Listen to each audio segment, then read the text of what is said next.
Mana, futbol tarixidagi eng shafqatsiz 5 ta himoyachi.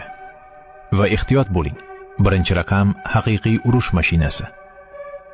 5-raqam Felipe Melo, Braziliya futbolining pitbulli. Hech kimdan qo'rqmaydigan o'yinchi. G'azabli chiqishlari, shafqatsiz to'qnashuvlari va unutilmas qizil kartochkalari bilan Melo har o'yinni jang maydoniga aylantirgan. U jahli chiqqanda hech kim unga duch kelishni istamaydi.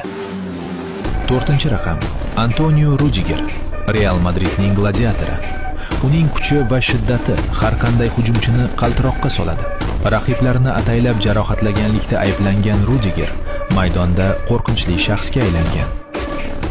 3-raqam Virgil van Dijk, Liverpool devori. Tashqi ko'rinishda xotirjam, kurashda esa shafqatsiz.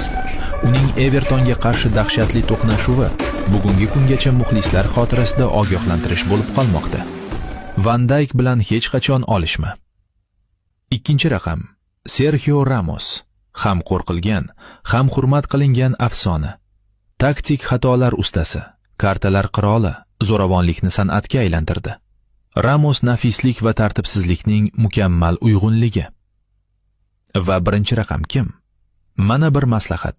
Bu o'yinchi ajoyib rekordga ega. Faoliyati davomida 89 dan ortiq qizil kartochka olgan. Kimligini bilasizmi? Izohlarda yozing. Mana, futbol tarixidagi eng shafqatsiz 5 ta himoyachi. Va ehtiyot bo'ling.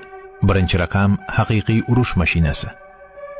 5-raqam Felipe Melo, Braziliya futbolining pitbulli. Hech kimdan qo'rqmaydigan o'yinchi. G'azabli chiqishlari, shafqatsiz to'qnashuvlari va unutilmas qizil kartochkalari bilan Melo har o'yinni jang maydoniga aylantirgan. U jahli chiqqanda hech kim unga duch kelishni istamaydi. 4-raqam Antonio Rudiger, Real Madridning gladiatori. Uning kuchi va shiddati har qanday hujumchini qaltiroqqa soladi. Raqiblarini ataylab jarohatlaganlikda ayblangan Rudiger maydonda qo'rqinchli shaxsga aylangan. 3-raqam Virgil van Dijk, Liverpool devori. Tashqi ko'rinishda xotirjam, kurashda esa shafqatsiz. Uning Evertonga qarshi dahshatli to'qnashuvi bugungi kungacha muxlislar xotirasida ogohlantirish bo'lib qolmoqda. Van Dijk bilan hech qachon olishma. 2-raqam Sergio Ramos, ham qo'rqilgan, ham hurmat qilingan afsona. Taktik xatolar ustasi, kartalar qiroli, zo'ravonlikni san'atga aylantirdi. Ramos nafislik va tartibsizlikning